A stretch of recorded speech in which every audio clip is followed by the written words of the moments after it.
बाळासाहेबांचे समोर आणि ते नंतर मी आभार मानतो की ही अद्भुत संधी मला मिळालेल्या देवाच्या वचनात बोलण्याकरिता ते आपण प्रार्थना करू. Hallelujah Lord, thank you Jesus. धन्यवाद धन्यवाद धन्यवाद करतो प्रभू. तुझी प्रार्थना करून तुला धन्यवाद करतो. आता संपूर्ण आजची भक्ती तो ऑलरेडी आशीर्वादित केलेस म्हणून धन्यवाद करतो. जो संदेश या ठिकाणी प्रभू सांगितलं जाणार आहे प्रभू, माझा विश्वास आहे प्रभू की तू पवित्र आत्मा करून प्रभू या ठिकाणी मनुष्य नाही तर पवित्र आत्मा तू लोकांशी बोलणार आहेस त्याबद्दल धन्यवाद करतो. सर्व लोकांना तुझ्या हातामध्ये घेऊन घेतलंस म्हणून प्रत्येक ऐकणारे कान आणि समजणारं मन दिलंस म्हणून तुझी उपकार धन्यवाद करतो. येशूच्या नावात प्रार्थना करतो म्हणतो आहे आमेन. Praise the Lord. सर्वप्रथम सर्व वडील वर्ग सर्व फादर्सला हॅपी फादर्स डे. आणि आज कधी ह्या विषयावर अगोदर बोललो नव्हतो पण खरोखर देवाची योजना वेगळी असते आणि आज फादर्स डे या विषयावरती बोलणार आहे. जसं बाळासाहेबांनी सांगितलं संपूर्ण जग फादर्स डेला पाळतं जरी त्याचा उल्लेख पवित्र शास्त्रामध्ये नसला पण जर आपण त्याचं बॅकग्राऊंड जर पाहिलं तर काही कॅथलिक कंट्रीज जे युरोपमध्ये आहेत ते 19 मार्चला सेलिब्रेट करतात ॲज सेंट जोसेफ्स डे म्हणून. आणि US मध्ये आणि भारतामध्ये देखील जून महिन्याच्या 3ऱ्या रविवारी फादर्स डे पाळला जातो. आता फादर वडील किंवा बाप हा जर शब्द म्हटला तर आपल्याला माहिती आहे की एकदम गंभीर असं व्यक्तिमत्व, स्ट्रिक्ट, डिसिप्लिन. काही वडील असतात की स्ट्रिक्ट बरोबर थोडेफार फन लविंग पण असतात. पण मेजर फॅमिलीज मध्ये जर बघितलं तर फादर फिगर म्हणजे एकदम स्ट्रिक्ट, डिसिप्लिन, तेवढंच प्रेम. जसं नारळाप्रमाणे बाहेरून एकदम कडक आणि आतमध्ये स्वीट. तर पवित्र शास्त्राच्या आधारे जर पाहिलं तर फादर याला कुटुंबाचा प्रमुख किंवा लीडर, नेतृत्व करणारा, रक्षण करणारा, प्रोटेक्टर ऑफ द फॅमिली आणि ख्रिस्ताच्या प्रेमाचं उत्तम उदाहरण पटवून देणारा असा व्यक्तिमत्व आहे. पवित्र शास्त्रामध्ये अगदी जर आपण जुन्या काळामध्ये पाहिलं निर्गमाचं पुस्तक त्याचा 20वा अध्याय आणि 12वं वचन त्या ठिकाणी काय सांगत आहे? आपल्या बापाचा व आपल्या आईचा मान राख, म्हणजे जो देश तुझा देव परमेश्वर तुला देत आहे त्यात तू चिरकाळ राहशील. हालेलुया. वचन काय सांगत आहे? आपला बाप व आपल्या आईचा मान राख, म्हणजे जो देश तुला देत आहे त्याच्यात तू चिरकाळ राहशील. किती अद्भुत आहे की त्या वचनामध्ये म्हटलेलं आहे की आपल्याला फक्त आपल्या आई आणि वडिलांचा मान करायचा आहे, त्यांचा सन्मान करायचा आहे, म्हणजे आपला जो लाईफ स्पॅन आहे तो वाढेल. एवढंच नव्हे तर आता काहीच मला वाटतं काही आठवड्यांपूर्वीच आपण मदर्स डे सेलिब्रेट केला आणि त्यामध्ये आपण किती अद्भुत वचन ऐकलं की कशा प्रकारचे आपण वेगवेगळ्या प्रकारचे माता आपण त्यामध्ये पाहिल्या आणि कितीही जरी आपण केलं तरी पण त्या आईचं आपण तिने जे केलेले उपकार आहेत ते आपण कधी विसरू शकत नाही, करू शकत नाही. पण वडील किंवा फादर्स यांच्याबद्दल फार कमी बोललं जातं. पण त्यांचा जो बॅक स्टेज जो असतो ते खूप महत्वाचं असतं. जो नेहमी फादर बोलत नाही पण काही गोष्टी नेहमी तो बॅक स्टेज करत असतो आणि ते आज आपण पाहणार आहोत. मला तुम्हाला सांगू द्या की आईचं प्रेम व बापाचं प्रेम यामध्ये अंतर असतं. प्रेम सारखंच असतं पण प्रेम करण्याची पद्धत जर मी पद्धत म्हणेल ती वेगळी असते. जन्मानंतर ज्यावेळेस बाळ जन्माला येतं त्यावेळेस तो जास्त जवळ आईचे असतो. पूर्ण संगोपन जे असतं ते सर्व आई जास्त क्लोज असते. Right from the birth, labour room पासून ज्यावेळेस ती सिस्टर नर्स आईला बाळ देते त्यावेळेस पासून मदर अँड चाइल्ड एक बॉन्ड तयार होतो आणि तो खूप जवळचा बॉन्ड असतो. आणि मग हळूहळू मग त्याच्यामध्ये पित्याचा देखील खूप मोठा रोल असतो. कितीही जरी पित्याने वडिलांनी एकदम चांगली ट्रेनिंग घेतली, आजकाल खूप वेगवेगळे पुस्तकं आहेत, how to take care of the newborn baby, specially फादर्ससाठी. किती जरी तू बुक वाचले की कशा प्रकारे काळजी करायचं वगैरे, पण तरी देखील बाळाला जास्त वॉर्म किंवा जास्त अफेक्शन हे आईकडेच असतं. पण वडिलाचं जे प्रेम आहे ते वेगळं असतं. जर आपण पाहिलं की father's love is a reflection of God's love, पित्याचं प्रेम हे देवाच्या प्रेमाचं प्रतिबिंब आहे. परमेश्वर येशू ख्रिस्त सुद्धा आपल्या पित्याचा आधी होता. आपण जर पवित्र शास्त्रामध्ये पाहिलं तर येशू ख्रिस्त सर्व काही प्रार्थनापासून जे काही असेल तो नेहमी आपल्या पित्याकडे जायचा. आणि त्याने आपल्याला दाखवून दिलेलं आहे की पित्याकडे जाणं किती महत्वाचं असतं किंवा पित्याशी जवळीक असणं किती महत्वाचं आहे. आणि म्हणूनच पित्याचे प्रेम हे देवाच्या प्रेमाचे एक प्रतिबिंब आहे. जर आपण पाहिलं मत्तेय सुवर्तमानाचा 7वा अध्याय आणि 9 ते 11 वचने, यामध्ये काय लिहिलेलं आहे आपण ऐकूया. आपल्या मुलाने भाकर मागितली तर त्याला लोटा दे, आणि मासा मागितला तर त्याला साप दे. असा तुमच्यात कोण माणूस आहे? मग तुम्ही वाईट असताना आपल्या मुलाबाळांना चांगल्या देणग्या देणे तुम्हाला समजते, तर तुमच्या स्वर्गातील पित्याजवळ जे मागतात त्यांना तो किती विशेष करून चांगल्या देणग्या देईल. येस, या ठिकाणी काय म्हटलेलं आहे, एका मुलाने जर भाकर मागितली तर तो बाप त्याला धोंडा देणार नाही, मासा मागितला तर त्याला साप देणार नाही. हे जगिक पित्याला कळतं. पण जसं मी सांगितलं, आपला स्वर्गीय पिता खूप श्रेष्ठ आहे त्यापेक्षा. जगिक पित्याला सर्व माहित असतं. तो आपल्या पूर्ण कुटुंबाची काळजी घेतो, त्यांना लागणाऱ्या प्रत्येक गोष्टी पुरवतो. प्रत्येकाला तो अनुभव असेल, त्यांचे वडील आज या ठिकाणी आहेत किंवा नाही, पण प्रत्येकाला तो अनुभव असतो की कशा प्रकारे जे फादर आहे, जो वडील आहे, पूर्ण कुटुंबाची काळजी घेत असतो. आणि या वचनामध्ये आपण ऐकल्याप्रमाणे की स्वर्गातील पित्याजवळ जे मागतात त्यानंतर कितीतरी विशेष करून देणग्या देतो. जगिक पिता सर्व गोष्टी पुरवतो, पण आपला स्वर्गीय पिता जो आहे तो पण सर्व गोष्टी देतो आणि तो तर विशेष करून देणग्या देईल. या ठिकाणी असं म्हटलेलं आहे. जर आपण एखादी गोष्ट ज्यावेळेस एक लहान मुल आपल्या बापाकडे मागतं तर त्याचे वडील काय म्हणतात की त्याचा हट्ट जो असतो ते पुरवतात. तरी कितीही एक्सपेन्सिव्ह असो, कितीही महागड असो, पण तरी देखील तो बाप आपल्या मुलाची जी हट्ट आहे तो पूर्ण करतो. पण प्रियानो, आपला जो स्वर्गीय पिता आहे तो कितीतरी श्रेष्ठ आहे आणि तो वचनामध्ये म्हटल्याप्रमाणे तो विशेष करून देणगी आपल्याला देतो.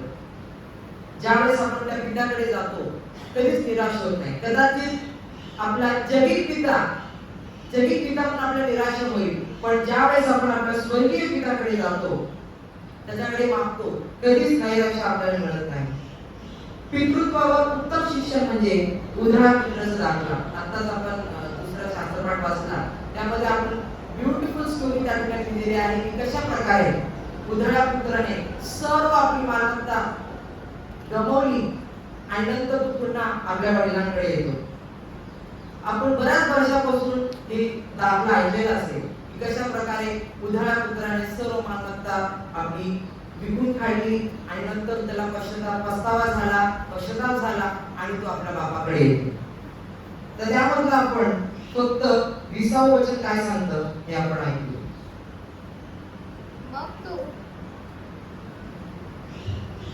मग तो उठून आपल्या बापाकडे गेला. तो दूर आहे तोच त्याच्या बापाने त्याला पाहिले आणि त्याला त्याचा कळवळा आला आणि धावत जाऊन त्याच्या गळ्यात गळा घालून त्याने त्याचे मुके घेतले. ज्यावेळेस तो उधळा पुत्र सर्व काही त्याच्याकडे जे होतं सर्व संपल्यानंतर ज्यावेळेस तो जातो त्यावेळेस त्या बापाने काय केलं, त्याला त्याच अपेक्षेने त्याच आपलेपणाने त्याला जवळ घेतलं, त्याला मिठी मारली. आणि ते आहे फादर्स लव्ह, ते आहे पित्याचं प्रेम.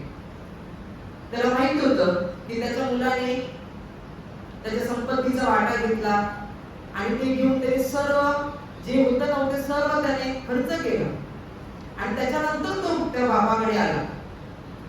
पण त्या बापाला राग आला नाही. त्याला पाहता राग यायला पाहिजे की तू सगळं हे करून आणि पुन्हा तू माझ्याकडे येतोस.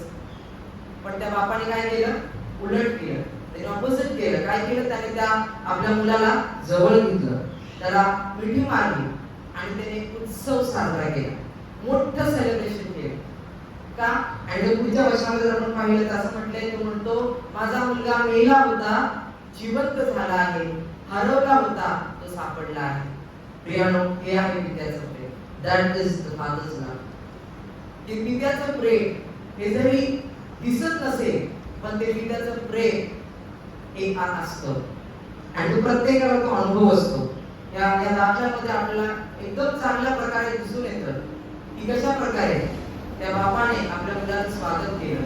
जरी त्याच्याकडे सर्व त्यांनी संपवून दिलं होतं, पण तरी देखील त्या बापाने त्याला त्याच प्रेमाने, जे अगोदर त्याचं प्रेम होतं, जे अगोदर त्याचं नातं होतं आपल्या मुलाशी, तेच त्याच नात्याने त्याने आपल्या मुलाला जवळ घेतलं, त्याला मिठी मारली, एक मोठं सेलिब्रेशन, मोठी मेजवानी ठेवली, त्याला अंगठी घातली, त्याच्या पायामध्ये जोडवे घातले आणि पुष्कळशी मोठं सेलिब्रेशन त्याने कसं केलं. आणि हे सर्व का केलं? कारण पित्याचं प्रेम, तो कळवळा, तो प्रेम त्याला आपल्या मुलाप्रती होता. पित्याचं प्रेम हे देवाच्या प्रेमाचं प्रतिबिंब आहे, असं मी तुम्हाला अगोदर सांगितलं. आणि आपण हे काही देऊन मिळवू शकत नाही. त्यांना बाय डिफॉल्ट तो स्वभाव, ते प्रेम त्या पित्यामध्ये असतं. जसं आईचं प्रेम असतं, त्याचप्रमाणे पित्याचं प्रेम देखील बाय डिफॉल्ट आहे. आणि तो पिता, तो वडील प्रेम करण्यात स्वतःला थांबू शकत नाही. आणि हे जसं मी सांगितलं, काही देऊन मिळवू शकत नाही. तर it is gift from God, की देवाने ते फादर्स हार्ट आपल्याला दिलेला आहे. योहान 3:16 यामध्ये उत्कृष्ट उदाहरण आपल्याला पाहायला मिळते कशा प्रकारे देवाने जगावर प्रीती केली. वचन सांगतं, देवाने जगावर प्रीती केली की त्याने आपला एकुलता एक पुत्र दिला, यासाठी की जो कोणी त्याच्यावर विश्वास ठेवेल, त्याचं नाव ठेवू नये, तर त्याला सार्वकालिक जीवन मिळावे. हे वचन आपण प्रत्येकाला तोंडपाठ असेल, पण ह्यामध्ये लपलेलं पित्याचं प्रेम आहे, त्यामुळे आपल्याला लक्ष द्यायचं आहे. कशा प्रकारे त्या पित्याने स्वतःचा एकुलता एक पुत्र म्हणजे प्रभू येशू ख्रिस्त आला या जगामध्ये. त्या पित्याला माहित होतं की आपल्या पुत्राला कुठल्या प्रकारच्या सर्व प्रकारच्या ज्या त्रासातून, ज्या वेदनातून जायचं होतं, हे सर्व त्याला माहित होतं. तरी सुद्धा त्या पित्याने आपल्या एकुलता एक पुत्राला राखून न ठेवता तुमच्या आणि माझ्यासाठी त्याला वधस्तंभाचं मरण भोगावंच लागलं. हे आहे पित्याचं प्रेम. पित्याचं प्रेम. आणि म्हणूनच स्वर्गीय पिता, त्याचं प्रेम अनकंडिशनल लव्ह आपण त्याला म्हणतो. कुठल्याही प्रकारच्या सीमा किंवा कंडिशन नसलेला असं प्रेम तो पिता आपल्याला करत असतो. पाऊल आपल्या पत्रात रोम येथील मंडळीला लिहितो, रोमकरास पत्राचा 8वा अध्याय आणि 15 ते 17 वचन. कारण पुन्हा भीती बाळगावी असा दासपणाचा आत्मा तुम्हाला मिळाला नाही, तर ज्याच्या योगे आपण अब्बा बाप्पा अशी हाक मारतो, असा दत्तकपणाचा आत्मा तुम्हाला मिळाला आहे.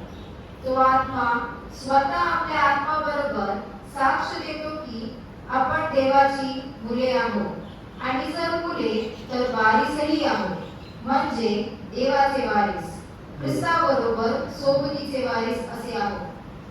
त्या ठिकाणी म्हणजे पुन्हा भीती बाळगावी असा दासपणाचा, भित्रेपणाचा आत्मा नाही, तर आपण ज्याच्या योगे आब्बा बापाशी हाक मारू शकतो, असं आपल्याला त्याने तो अधिकार दिलेला आहे. आणि म्हणूनच की आपण डायरेक्ट त्याला आपण आपला ते कनेक्शन झालेलं आहे की आपण डायरेक्ट त्याला आपला आब्बा बापा असं म्हणू शकतो. मला ज्यावेळेस हा टेक्स्ट वाचतो तुम्हाला विचार आला की पवित्र शास्त्राचं जे अगोदर वेगवेगळ्या भाषेत होते, ग्रीक मध्ये होतं, लॅटिन मध्ये होतं, त्याचं ट्रान्सलेशन वेगवेगळ्या भाषांमध्ये झालं, मराठी, हिंदी, इंग्लिश आणि इतर भाषांमध्ये. पण जो आब्बा वर्ड आहे तो त्यांनी तसाच ठेवला. कदाचित पवित्र आत्म्याने त्यांना तसं सांगितलं असेल की तो जो वर्ड आहे तो तसाच ठेवा म्हणून. आब्बा हा वर्ड जो आहे तो वर्ड खूप स्पेशल आहे, आणि म्हणून मराठीमध्ये देखील त्याचं तसंच तो शब्द ठेवलेला आहे, आब्बा. कारण ज्यावेळेस आपण त्या बापाला डॅडी म्हणतो त्यावेळेस काहीतरी स्पेशल होतं. म्हणून ज्यावेळेस आपण प्रार्थना करतो त्यावेळेस आपण म्हणतो ना, हे आमच्या स्वर्गातील पित्या, तो आपला बाप, तो आपला डॅडी, हेव्हनली डॅडी. आणि ज्या वेळेस आपण त्या बापाला हात मारतो ना प्रियानो, कधीच नैराश्य मिळत नाही, कधीच आपण निराश होत नाही. तर नेहमी आपल्याला रे ऑफ होप आपल्याला मिळते. कारण तो बाप असा आहे जो नेहमी आपल्या त्याची काळजी आपल्या मुलासाठी असतात, की माझा मुल आता काय बोलेल, काय सांगेल, काय मागेल, and he is always ready for it. एक बाप किंवा वडील म्हणून नेहमी आपल्या मुलांसाठी उत्तमातलं उत्तम देतो. आपली मुली सक्सेसफुल व्हावी, खुश व्हावी, त्यांचं करिअर एकदम चांगलं व्हावं अशी नेहमी त्या बापाला वाटत असतं. आणि पवित्र शास्त्रामध्ये असे अनेक उदाहरण आहेत की ज्यामध्ये बाप वेगवेगळ्या आपल्याला सिच्युएशन मध्ये त्यांनी काय केलं हे आपल्याला पाहायला मिळतं. जर आपण पाहिलं की योहानाचं वर्तमानाचा 4था अध्याय आणि 46 ते 49 ही वचनं, त्यामध्ये काय म्हटलेलं आहे आपण थोडक्यात ऐकूया. नंतर तो गलिलातील काना येथे पुन्हा आला. तेथे त्याने पाण्याचा द्राक्षरस केला होता. त्या स्थळी कोणी एक अंमलदार होता. त्याचा मुलगा कर्कममुखात आजारी होता. येशू यहूदातून गलिलात आला आहे हे ऐकून तो त्याच्याकडे गेला आणि त्याने त्याला विनंती केली की आपण खाली येऊन माझ्या मुलाला बरे कर, कारण तो मरणाच्या पंथास लागला आहे. त्यावर येशू म्हणाला, तुम्ही चिन्हे व अद्भुते पाहिल्या वाचून विश्वास ठेवणारच नाही. तो अंमलदार त्याला म्हणाला, प्रभूजी, माझे मूल मरण्यापूर्वी खाली येण्याची कृपा करा. या ठिकाणी आपल्याला पाहायला मिळतं की रोमन अधिकारी अंमलदार तो आपल्या आजारी मुलासाठी प्रभू येशू ख्रिस्ताकडे विनंती करतो. काय विनंती करतो की त्याचा मुलगा आजारी आहे, तुम्ही कृपा करून त्याच्याकडे एकदा भेट द्या. आणि ह्या जर आपण जो टेक्स्ट पाहतो त्यामध्ये आपल्याला पाहायला मिळतं की त्या बापाचा कळवळा, किती कळवळ आहे की आपल्या मुलासाठी. त्याने फक्त ऐकलं होतं की येशू ख्रिस्त त्या गावामध्ये आहे किंवा तिकडनं जात आहे आणि त्या बापाने लगेच त्या ठिकाणी पोहोचून त्याने येशू ख्रिस्ताला विनंती केली, माझा मुलगा आजारी आहे. कारण त्याने ऐकलं असेल की प्रभू येशू ख्रिस्त आजारांना बरे करतो, जे रोगी आहेत त्यांना बरे करतो. आणि त्या विश्वासाने त्या बापाने आपल्या मुलाविषयीचा कळवळा, काळजी आपल्याला दिसून येते की त्या कळवळाने, त्या काळजीने तो प्रभू येशू ख्रिस्ताकडे गेला आणि त्याला विनंती त्याने केली की माझा मुलगा आजारी आहे, त्याला तुम्ही भेट द्या. तर ह्याच्यामध्ये आपल्याला दिसून येते की तो जो बाप आहे किती त्याच्या मनामध्ये काळजी आहे आपल्या मुलाविषयी, कळवळ आहे ते आपल्याला दिसून येतं. दुसरं एक उदाहरण आपण पाहूया, वडिलांविषयी आपण पाहूया. लूक ऋषी वर्तमानाचा पहिला अध्याय आणि 5 ते 25 मध्ये आपल्याला पाहायला मिळतं की जकर्या आणि अलिशिबा हे दोघे उभयता देवाच्या दृष्टीने नीतिमान होते. आणि म्हणून देवाने देवदूताच्या द्वारे त्यांना कळविले की तुम्हाला पुत्र संतान होणार आहे. आपल्याला प्रत्येकाला स्टोरी माहित आहे की देवदूत त्यांना त्या ठिकाणी सांगतो जकर्या आणि अलिशिबाला की तुम्हाला पुत्र होणार आहे. आणि जर पुढे आपण पाहिलं तर त्यामध्ये आपल्याला दिसून येतं की जकर्या त्या ठिकाणी काय म्हणतो, त्याचा विश्वास काय आहे आणि तो त्या ठिकाणी काय म्हणतो. 18 वचन आपण ऐकूया. तेव्हा जकर्या देवदूताला म्हणाला, हे मी कशावरून समजू, कारण मी म्हातारा आहे व माझी पत्नीही वयातीत आहे. देवदूताने त्याला उत्तर दिले की मी देवासमोर उभा राहणारा गॅब्रिएल आहे आणि तुझ्या बरोबर बोलावयास व ही सुवार्ता तुला कळवण्यास मला पाठविण्यात आले आहे.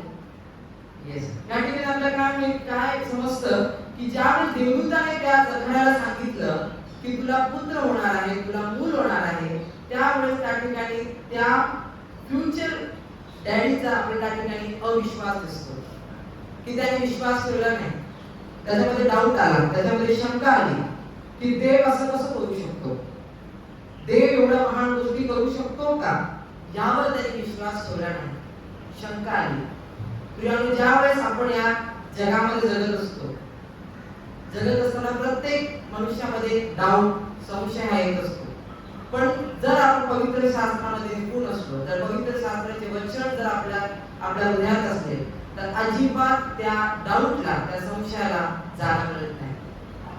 एक वर्ल्डली फादर म्हणून जर आपण नेहमी आपल्या मुलांसाठी पवित्र शास्त्र, नेहमी सांगत असतो, पवित्र शास्त्रामध्ये जे आशीर्वाद आहेत ते आपल्यासाठी आहे, ते आपले आहे. आणि ज्या वेळेस ते आशीर्वाद, ते ब्लेसिंग्स आपण आपल्या मुलांसाठी, आपल्या कुटुंबासाठी ज्यावेळेस आपण कबूल करतो, क्लेम करतो, ते आपले होतात. आणि जर एक वर्ल्डली फादर जर आपल्या मुलांसाठी जे ऑलरेडी देवाने पवित्र शास्त्रामध्ये आशीर्वाद दिलेले आहे, ब्लेसिंग दिलेले आहे, जर ते वचन घेऊन, ते ब्लेसिंग घेऊन आपल्या मुलांसाठी जर आपण क्लेम केलं, तर नक्कीच कुठल्याच प्रकारचं टेन्शन, काळजी त्या बापाला राहणार नाही आपल्या मुलाविषयी. कारण की हे केल्याने काय होतं की आपल्या मुलांना आपण देवाच्या हातात समर्पित करतो. आणि म्हणूनच मला तुम्हाला सांगू द्या की जे अजून बोलतात ना की अजून वडील झाले नाही, जस्ट मॅरिड आहे, त्यांना देखील मला आज हे उत्तेजन करू इच्छितो की आत्तापासूनच प्रार्थना आपण असलं पाहिजे, आत्तापासूनच देवाच्या सानिध्यात असलं पाहिजे. कारण fatherhood is a major responsibility. ते खूप मोठं एक जबाबदारी आहे. आणि त्यासाठी आपल्याला टेक्स्टमध्ये जर आपण वाचलं की कशा प्रकारे जकार्याने, देवदूताने जरी तो संदेश दिला, त्या ठिकाणी सांगितलं, पण तरी देखील जकार्याच्या मनामध्ये संशय आला, डाऊट आला की हे परमेश्वर करू शकतो का? पण परमेश्वराला कुठलीच गोष्ट अशक्य नाही. तिसरं एक उदाहरण आपण पाहूया, ते म्हणजे एली. परमेश्वराच्या मंदिराचा याजक व त्याचे दोन पुत्र हफनी व फिनहास सर्व प्रकारचे कुकर्म ते करत होते. मंदिराच्या बाहेर स्त्रिया यायच्या, त्यांच्याबरोबर ते दुर्व्यवहार करत असे. नको त्या गोष्टी करण्यामध्ये ते एकदम फर्स्ट असायचे. पहिले शमूएल याचं पुस्तक, याचा दुसरा अध्याय आणि 22 ते 36 या वचनामध्ये आपल्याला संपूर्ण टेक्स्ट पाहायला मिळतो. 22 वचन आपण वाचूया की कशा प्रकारे त्यांची मुलं दुर्व्यवहार करत असे. एली फार वृद्ध झाला होता. त्याच्या पुत्रांनी सगळ्या इस्रायल लोकांशी कसा व्यवहार केला आणि दर्शन मंडपाच्या दाराशी सेवा करीत असलेल्या स्त्रियांशी त्यांनी कसे कुकर्म केले, हे सर्व त्याच्या कानावर आले. त्याच्या बापाला कळलं होतं की कशा प्रकारे त्याची मुलं दुर्व्यवहार करत होते. तो तर अतिशय धार्मिक, देवाचे सर्व धार्मिक कृत्य करण्यात तो एकदम निपुण असायचा. पण त्याची जे दोन मुलं होते ते एक्झॅक्टली त्याचं ऑपोजिट करत होते. आणि ह्या टेक्स्टमध्ये आपल्याला दिसून येतं की एक बाप जो आपल्या मुलांना शिस्त लावण्यामध्ये असमर्थ ठरला. त्याने आपल्या मुलांना चांगली शिस्त लावली नाही. एक फादर म्हणून it is major responsibility, major role आहे की आपल्या मुलांना कशा प्रकारे आपण शिस्त लावतो किंवा कशा प्रकारे आपण शिस्त लावली पाहिजे. मी खरोखर खूप स्वतःला आशीर्वाद समजतो की मी जर आज या ठिकाणी आहे तर खरोखर या मागे परमेश्वराची जी योजना आहे. पण देवाने जे आई वडील आपल्याला दिलेले आहेत त्यांनी जर अगदी योग्य वेळेमध्ये जर मला देवाच्या वचनाची ओळख करून दिली नसती, जर पवित्र शास्त्र जर त्यांनी मला सांगितलं नसतं की हेच पुस्तक आहे आणि हेच तुझं लाईफ आहे, तर कदाचित मी आज या ठिकाणी राहून संदेश सांगत असतो, मी खूप दुसरीकडे कुठेतरी असतो. पण खरोखर ही देवाची योजना आहे की त्याने प्रत्येकाला, ते प्रत्येक वेळी आपल्यासोबत राहू शकत नाही, फिजिकली त्यांनी म्हणत आहे, म्हणून त्याने तुम्हाला आणि मला उत्तमाचे उत्तम आईवडील दिलेले आहे जे नेहमी आपल्या सोबत असतात. प्रत्येक सिच्युएशनला, प्रत्येक कंडिशन मध्ये ते तुमच्या सोबत असतात. आणि मग जग तुमच्या बाजूने उभं राहू किंवा न राहू, पण ते तुमच्यासाठी आहे. आणि ही किती अद्भुत आहे.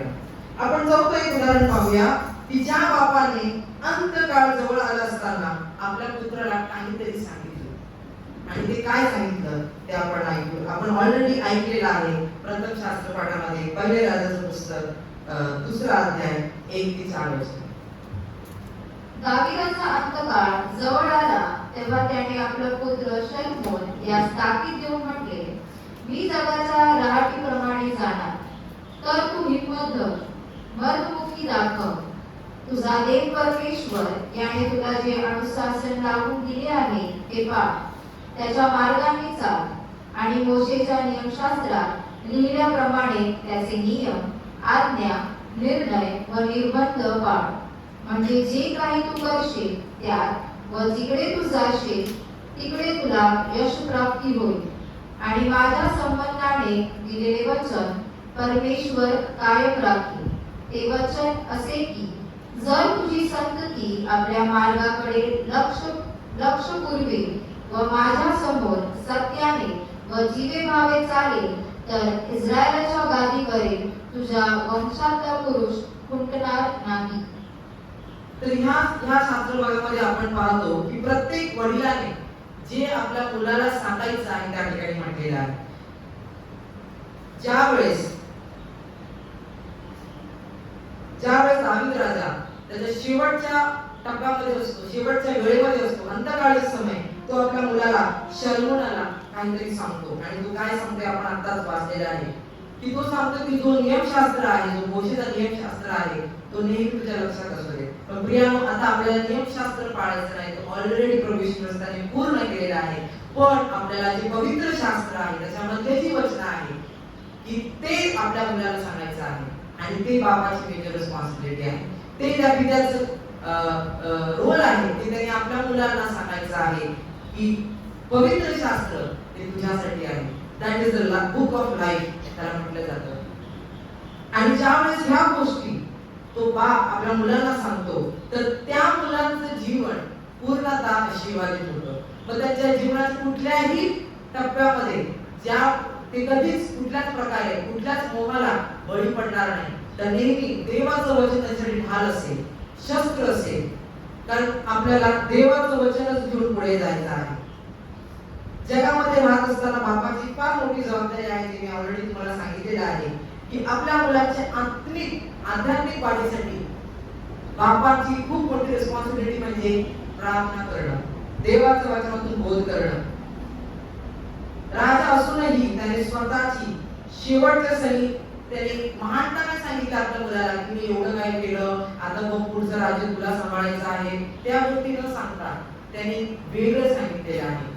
तेच प्रियानो, तुम्हाला आणि मला आपल्या ठिकाणी खूप काही शिकायचं आहे की कशा प्रकारे त्यांनी देवाविषयी की कशा प्रकारे शल्मोनाने पुढे जाऊन देवाच्या वचनामध्ये स्थिर राहावे, त्याच्यामध्ये खंबीर राहावे याविषयी तो सांगत आहे. जर मुलांना योग्य ते शिक्षण नाही दिलं तर त्यांच्याकडून नक्की मोठमोठ्या चुका होतील. नीतिसूत्रे याचा 22वा अध्याय आणि 6वं वचन आपण वाचूया.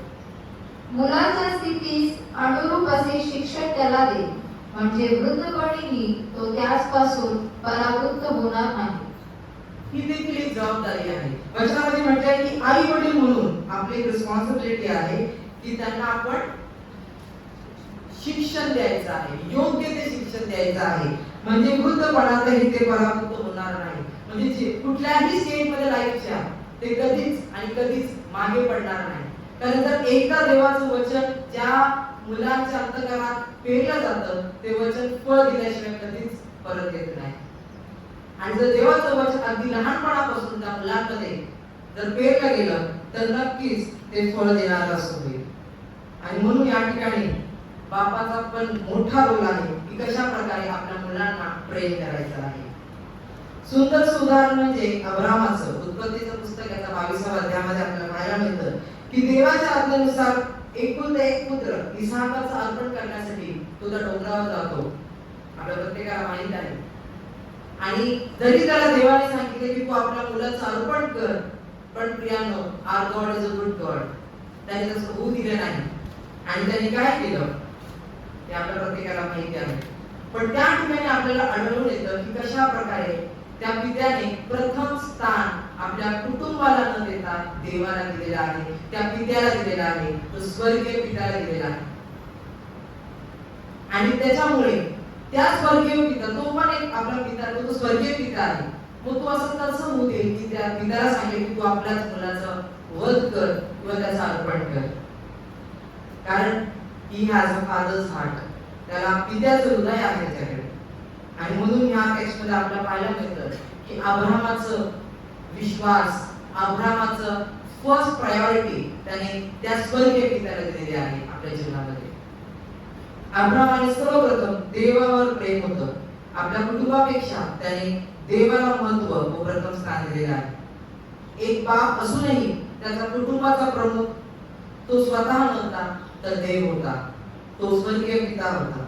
एवढेच नव्हे तर पुढे जर आपण वाचलं तर आपल्याला समजतं की इसाहाकाचे जीवन देखील खूप आशीर्वादित झाले.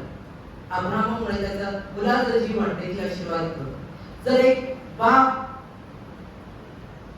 एकदम धार्मिक नीतिमान असेल, देवाच्या वचनामध्ये खंबीर असेल, तर संपूर्ण कुटुंब आशीर्वादित होतं, त्या संपूर्ण पुढचं जनरेशन आशीर्वादित होतं. एका वडिलांमुळे, एका बापामुळे. प्रभू येशू ख्रिस्त स्वतः एक उत्तम उदाहरण आहे. तो नेहमी आपल्या पित्याशी जवळ होता. जरी तो या जगामध्ये मानव रूप धारण करून प्रभू येशू ख्रिस्त जरी आला तरी देखील त्याने पित्याशी जे आपलं नातं आहे ते त्यांनी कधीच विसरला नाही. तो कारण तो आपण पवित्र शास्त्रामध्ये आपण पाहायला मिळतो की तो वेळोवेळी जाऊन डोंगरावरती जाऊन तो प्रार्थना करत असे. त्या पित्याजवळ तो प्रार्थना करत असे, त्याच्या जवळ तो जात असे.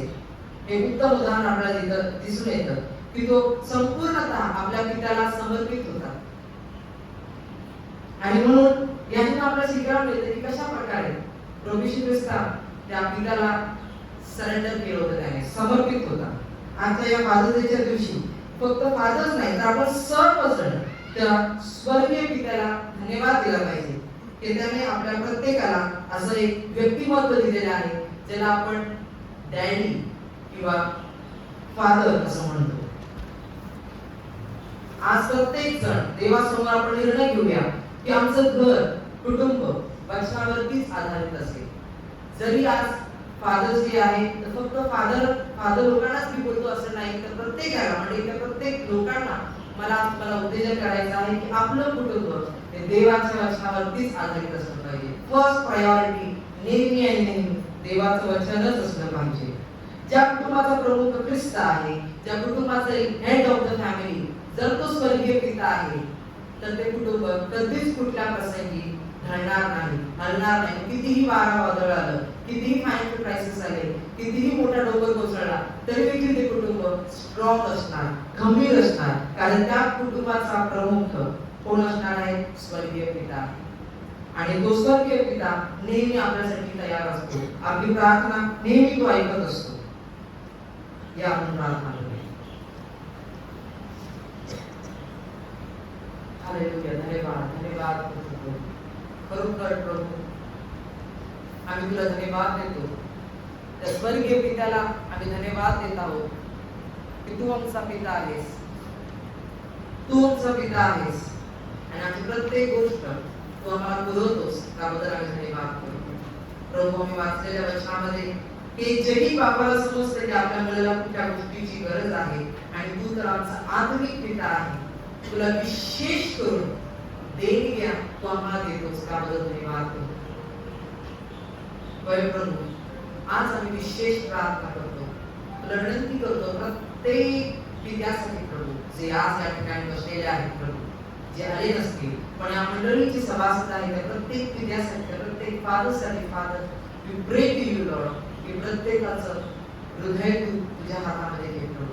प्रत्येकाच्या हृदयामध्ये ते पित्याचं प्रेम तू टाक प्रभू. आणि प्रभू त्यांना तुझ्या प्रेमाचा अनुभव करू दे प्रभू. प्रभू देव बाबा ज्या लोकांचे वडील या जगामध्ये नाहीये प्रभू, पण प्रभू त्यांचा पिता तू आहेस, त्यांचा स्वर्गीय पिता, स्वर्गीय बाप तू आहेस. म्हणून आम्ही तुला धन्यवाद करतो. धन्यवाद करतो प्रभू. प्रत्येक गोष्टीबद्दल तुला धन्यवाद करतो. धन्यवाद येशू.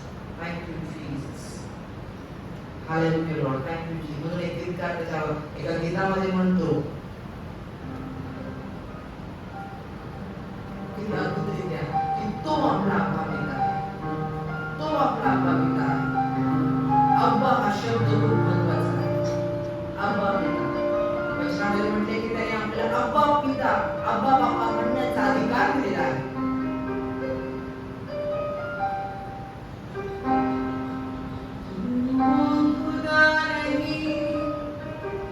खुशबू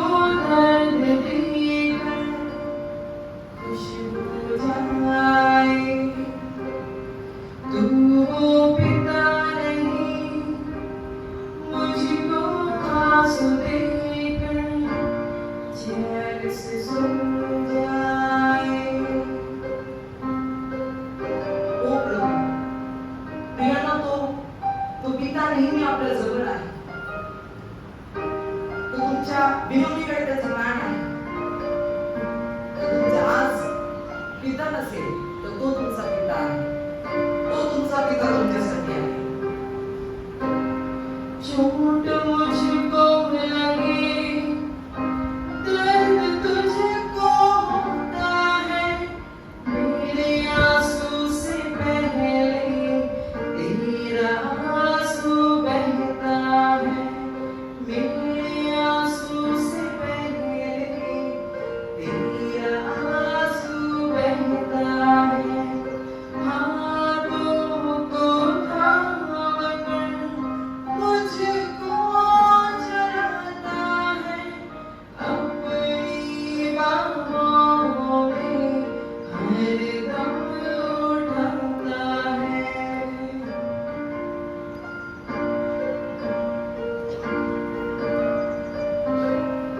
अब्बा पिता तू है मेरा, अब्बा खुदा तू है मेरा, अब्बा खुदा तू है मेरा, अब्बा पिता तू है मेरा, अब्बा खुदा तू है मेरा, अब्बा पिता तू है मेरा. आवाज़ तू दौड़ाता है, सांस लेने के पहले तू हाजिर होता है, सांस लेने के पहले तू हाजिर होता है. ध्यान बनकर मेरी रक्षा तू करता है, अपनी निगाहों में हरदम तू उठता है, अपनी पनाहों में हरदम तू रखता है. अब्बा खुदा तू है मेरा, अब्बा पिता तू है मेरा, अब्बा खुदा तू है मेरा, अब्बा पिता तू है मेरा. होय प्रभू, आम्ही धन्यवाद करतो की तू आमचा पिता आहेस. तू आमचा स्वर्गीय पिता आहे प्रभू. खरोखर प्रभू उपस्थित प्रत्येकाला तुझ्या शिवाय केलेल्या वचनाच्याद्वारे त्या विश्वासाला धन्यवाद करतो प्रभू. एक जरी बाप प्रभू त्याला देखील तुझी गरज आहे प्रभू, कारण तू आमचा आत्मिक पिता आहे. धन्यवाद करतो प्रभू प्रत्येक गोष्टीबद्दल, प्रत्येक आशीर्वादाबद्दल धन्यवाद करतो प्रभू. आम्ही धन्यवाद करतो आमचे बाळासाहेब प्रभू, कारण ते बाबा ते आमचे स्पिरिच्युअल फादर आहे प्रभू. त्याच्यासाठी देखील आम्ही प्रार्थना करतो, धन्यवाद करतो प्रभू की योग्य त्या शिक्षणामध्ये त्यांनी आम्हा प्रत्येकाला विशेष सहाय्य आणि मार्गदर्शन करावं अशी दया कृपा करतो. धन्यवाद करतो प्रभू. माझ्या प्रत्येक वडील वर्ग लोकांना प्रत्येकाला तो शिवाय केलंच खाना प्रार्थना प्रभू येशूच्या नावात करतो म्हणतो आहे. आमेन.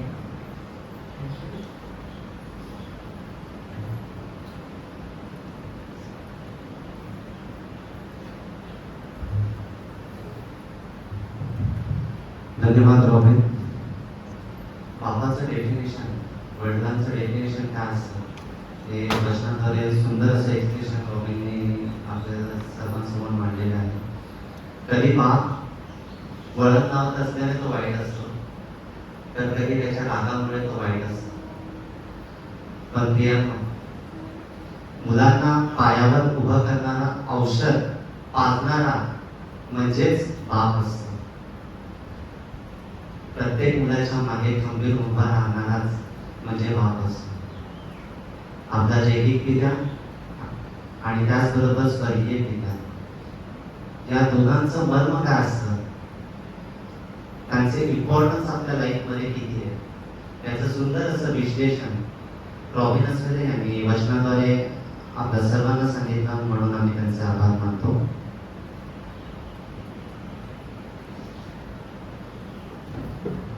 यावेळी आपण आपली अर्पणे सादर करूया. नामार्पण चालू असताना आपण गीत घेऊया. कुछ मिले या ना मिले प्रभू की स्तुती हो. मंडळींनी उभे राहा.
मंडळीने बसा.